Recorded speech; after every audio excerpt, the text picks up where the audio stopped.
If I want to talk to a younger professional, I would love to tell them that, look, the processes in supply chain and the data that you usually deal with in supply chain is really important, and you need to think beyond that silo, because whatever you procure and whatever you plan in supply chain will end up in operations, operations, manufacturing, and then at the end goes to the customer. And for the customer, it's very important where this comes from, and all the decisions you make down the road are going to impact either the top line or bottom line. So my 2 cents for this, the new professional, is that learn something more about the rest of the business, and then you will see how important your role is in supply chain.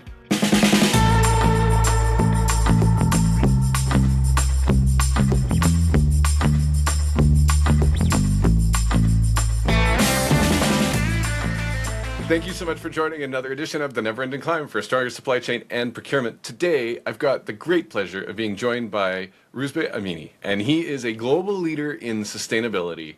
And I love the way that you believe, and I share this, that sustainability is mostly a supply chain and data function in the business.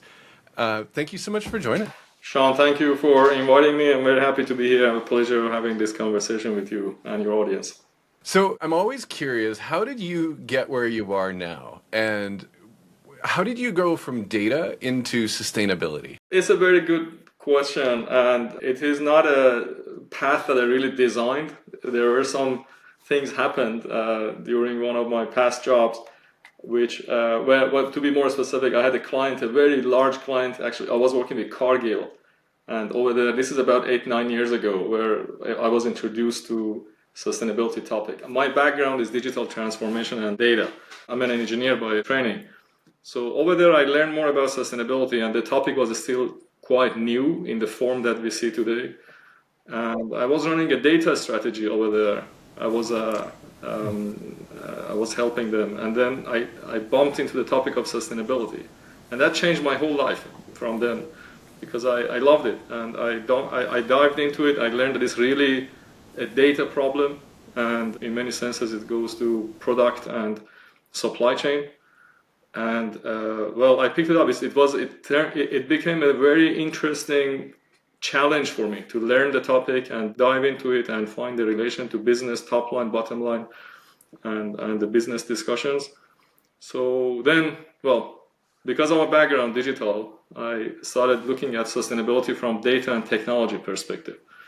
And then I dived into it, performance of a company from sustainability perspective, how to quantify it, how to measure it, what are the risk opportunities, and then I ended up where I am. And before you know it, you've got years of experience. Exactly. When I look at the past, I'm like, okay, well, it looks like this whole past 8 years of my new, direction in my business has been inspired and started with one conversation with a Cargill executive. So sometimes it's amazing how one conversation can shift and shape so much of our lives. What would you want to share with somebody who's maybe, I'll say, 8 years earlier in their career? Because there's so much that you've learned that you can then go and take and share and help others on their journey. Yeah, if you ask me what I can say to supply chain, the younger supply chain professionals, what I want to tell them is that supply chain is a very important topic in almost all businesses, even the ones that the service company supply chain is a big topic there. But then the topic of supply chain and procurement has changed a lot over time. And now when I look at it, even if I haven't been working in a supply chain function, but when I look at my colleagues that are in sustainability and I work with them, almost all of them, not all, but 90%, I think, 80-90% are either working in supply chain and procurement, or they have background in supply chain and procurement, which means that this topic is really important. And now, if I want to talk to a younger professional, I would love to tell them that, look, the processes in supply chain and the data that you usually deal with in supply chain is really important, and you need to think beyond that silo, because whatever you procure and whatever you plan in supply chain will end up in operations, operations, manufacturing, and then at the end goes to the customer. And for the customer, it's very important where this comes from, and all the decisions you make down the road are going to impact either the top line or bottom line. So my 2 cents for this in the new professional is that learn something more about the rest of the business, and then you will see how important your role is in supply chain. Isn't that incredible, right? Like, it's this ongoing, I mean, I talk about this never-ending climb that I love so much, and how when we go and we learn about something from a different perspective, you know, when we change the way we look at things, the things we look at change. And it's such an old saying, but it's so, so, so true. And we suddenly can look at things that we've been doing the same way for a very long time and go, well, that doesn't make sense anymore. Mm-hmm. But it's so easy to get so busy and locked into the way that we've been doing it. And as the world changes around us, this is no longer true. And so it's so important to take that time to pop up and look around. And I mean, if you work in an office with lots of cubicles, people would call it prairie dogging, where you kind of stand up and look over top of all the other cubicles. But I think it's a good analogy for how we need to go and look around us and learn new things constantly. One of the examples that we were talking about is how in supply chain, route optimization has often found itself locked into a specific pattern, right? So if you roll back 100 years, you were moving it by railway. And then you fast forward and, you know, all of a sudden there's trucks all over the place. And in many cases, we're seeing a shift of not just the origin and the destination in supply chain, not just the routes involved, but the modes as well, and the shift in modes. So if we use this as kind of a bottom line example, we'll come back to a top line example in a moment, but if we use this as a bottom line example and you add sustainability into how we make optimization decisions, there's some really, really cool things that start to happen. And you could start to trade off between maybe a slightly higher inventory carrying cost on the balance sheet, or slightly higher balance sheet value for your inventory. And maybe the supply chain buffer changes a little bit, but all of a sudden your cost goes down to transport and it's more sustainable. And I think that's one of those beautiful opportunities that sometimes we get so locked into this just in time, or we get so locked into don't increase your inventory on the balance sheet because that's bad. Well, let's step back a little bit and look at it from a bigger perspective. And sometimes it's actually exactly the right call. You've seen this and you've been all the way through the data. What would you add to this? How can we help more people see these types of opportunities to go and capture that value? Yeah, that was a good example. And it shows how important it is to look at problems or opportunities from different perspectives. And in most cases, a challenge or risk is also an opportunity. Because especially as a supply chain professional, I guess you guys understand it much better. A risk for me as a provider, as a vendor to you, right, is also a risk for you. So if I fix that risk, then it's an opportunity for both of us, right? I mean, you perfectly explained it in that example you had for route optimization. It's a clear example of, I mean, when you think about it, it's just, okay, well, it will save some fuel here and there. But you could also change the narrative and say, okay, well, what does it add to my customer, right? Well, if I make the routes shorter, then I will increase the bandwidth and I can serve more customers or quicker. My driver will be happier too, by the way, some social sustainability metric, you know, a happier driver, less driver accidents, you know, more on time. You can also consider, well, if you deliver more, it's a top line discussion, right? So you can increase your price. So you can easily use the data and the performance metrics of this very simple process to a narrative for your customer, for your marketing. And it's also fact driven, right? It's not just marketing. You actually show data that, well, I saved money, I improved the delivery SLAs, I have a happier crew, so better quality, and so on and so on. So much more than greenwashing, right? It's making a real shift that makes a difference and leaves traces in a ledger, in the data that shows here's a before, here's an after. And that is so real, and it still matters to so many people, doesn't it? Absolutely, and that's where the data comes in, because typically if you look at some of these business processes, especially in supply chain procurement, a lot of data points that are necessary to show the facts or use the fact to add value, these are not captured, right? They're not in the contracts or SLAs. Because what I said, remember, the topic has changed, but those people who really see the topic has changed and is going forward and they look at it from other perspective, they are the ones who will make a difference. right? And that's important, and that's very important. What are some of the examples of what good looks like in the data and in the contracts that you would encourage people to make sure that we're capturing? Well, the service level agreements that we have are a little bit changed because what our customers are expecting from us, now they also want to know more about the environmental impact of what we buy, right? But those things are not in the contracts typically. Or if they are, typically the contracts have a certain period, so you can't keep changing the contract, right? So the contracts are agreed 3 years ago. So there is it's a little bit of, that's where the challenge we have a little bit in supply chain in most companies, that you know what you want to change, what data you want, but you need to be able to foresee it because you can't just keep changing it overnight. Like, can't change the contracts.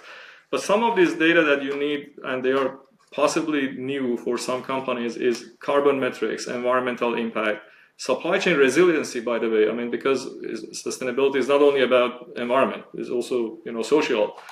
And many of this data can help you to, again, as I said, make a narrative. For example, now I live in Europe. Especially in Europe, sustainability narrative is moving into being more responsible in the way you do the business. It's not necessarily about only reducing the carbon and net zero. It's also about responsible business, being more ethical. And over there, if you have more data about how the agriculture or how the fields are operating in agriculture, in Asia, in other continents, in Africa, wherever you buy, if you have more info about that operation over there, then you can easily turn it into some information that can help your customer to decide if they, make partnership with you or someone else.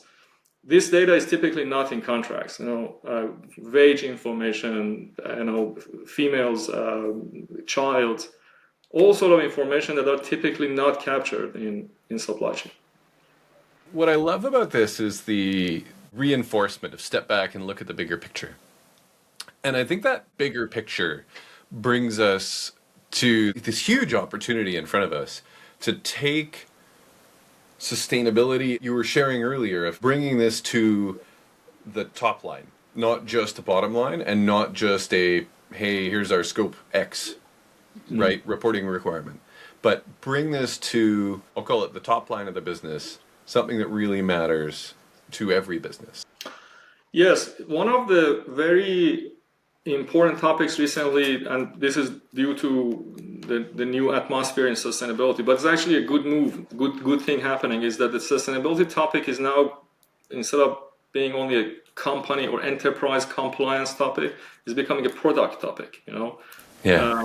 And that is helping the topic to become a kind of integrated in product strategy. All right. So now you want to sell a product. If you have more information about different aspects of the performance of the product, not only the commercial performance, but also where it comes from, how it's built, what's the sustainability metric, what are the risk opportunities, and I don't mean only sustainability. If you have this more 360 view on the product, then you can have a better story for your customer, and possibly you win more RFPs and you will have more longer partnership with the customer, right? But this is all data discussion, and 80% of that data is coming from supply chain. For product companies, possibly for service companies is different. For product companies, okay, where the product comes from, how was it built, how was it transported, I don't know, what was the water content, what was the carbon, these are all coming from supply chain and operations, right? So this is really a top line discussion because it's taking the sustainability supply chain directly into product strategy and sales strategy. There's something really powerful there in terms of the customer focus, right? Every business, and I know for ours included, needs to maintain that absolute focus. There's so many different words that you can throw on it, but it's not optional to focus intently on what the customer is looking for and to dig deep to understand what really matters to them, even if they are still having trouble articulating what that is. And there are so many changes going on in the world, but we also know that what is also true is that so many consumers, so many businesses are making buying decisions that include and need to consider and are now structurally set to consider sustainability as part of what is required. It's not always easy, and in some parts of the world, it is maybe not as much of a priority right now. But I think in aggregate, it's fair to say that, and I don't think there are too many that would argue with the fact that it is an imperative for us to manage this well for, all of us that have kids, right? If not for ourselves, then for the children. And I think this is one of those pieces where maybe if we land the plane on this topic of, and from your heart, from your experience, what would you want people to think about when they hear the word sustainability? What does sustainability mean to you in the context of those of us that work in an organization that has an opportunity to either help, be ambivalent, or work against it? Very good question. When I think about sustainability, especially because I've been, due to my focus, which is on data and tech, I've been working with a lot of different topics in sustainability. When I think about it, it's important, but it's not only about helping the future of our kids and making sure that our situation on planet Earth will be more sustainable for human. Remember, planet will survive. It's about us, right? Yeah. The Earth's still going to be here, right? So it's about us, right? The way we experience that is in many ways up to us. Yeah, we're not saving the planet. We're actually saving ourselves at the end. Yeah. What's in it for me? Let's look at that from a different perspective, right? Yeah. Indeed, this planet will survive, and it does survive for billions of years. But that's one aspect that is about, okay, how is it that I can do a business so I'm not borrowing from future, because future of my kid will get a problem because I want to have a more successful business now. That's one aspect. But the other aspect of sustainability, especially what I want to bring to the table, is that what I learned as someone who has been not from sustainability background and not from supply chain background, but from data background. And now I've been experiencing this fantastic environment working with supply chain and a lot of other experts, is that systems thinking. When you want to fix a problem, don't only look at that problem, because it might... you might be able to fix multiple problems together with one shot, or you might need to understand other problems to fix this problem. Otherwise, it will just be a short-term solution in most cases, especially in some of the sectors like chemical, agriculture, or so on. And that skill is not necessarily about sustainability. It's just about understanding the whole environment, the physics around the supply chain. Right? For example, if you want to be fast and furious and get everything to your customer, you move everything by private jets, right? But is it sustainable? No. Not so much. And it's very expensive. Exactly. But you might try to find a solution. If you just look at the time to meet your SLA and the customer and this, and you will basically end up in using private jets for everything. But if you don't, because you think about multiple factors in that problem. Now, sustainability is a few other new KPIs and metrics that will be considered and helps to have a better systems thinking. And in many cases, it's proven, especially in science-driven companies like our company, we are a science company, is proven by fact and by experience and a lot of data points that when the scientist starts thinking about the classic metrics in innovation, but also they think about sustainability and the environment impact, they come up with better solutions. And these solutions are not only selling better, but also have more sustainable future. You can make sure that product you are making will have a longer life on the shelf. Yeah. As somebody with 3 kids and an absolute love of getting out and playing in the mountains, I am, I'll just say I am invested in making sure that we get to take care of these things that we get to enjoy so much now, make sure that our kids and their kids can enjoy it. And there are so many ways to make sure that we have sustainable, profitable, healthy businesses along the way. And I am grateful for the opportunity to chat with you today. Thank you, Rouzbeh. And thank you to all of you that have joined and tuned in. This has been another edition of The Never Ending Climb for a Stronger Supply Chain and Procurement. We'll see you next week. Sean, thank you. And have a good day. Thank you. Bye-bye.